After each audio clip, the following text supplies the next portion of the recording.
Ang nawalang sapatos. Isang araw nagmamadaling pumasok si Marco. Hindi makita ang kanyang sapatos. Hinanap niya sa ilalim ng kama, sa aparador at sa sala. Wala pa rin. Tinawag niya ang kanyang ate.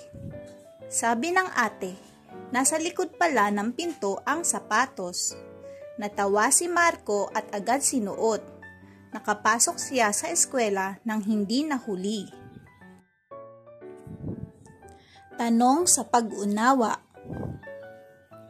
Ano ang nawawala kay Marco? Saan niya ito hinanap? Sino ang nakakita sa sapatos? Ano ang nangyari kay Marco matapos maisuot ang sapatos? Aral. Huwag tayong magmamadali upang hindi tayo magkamali.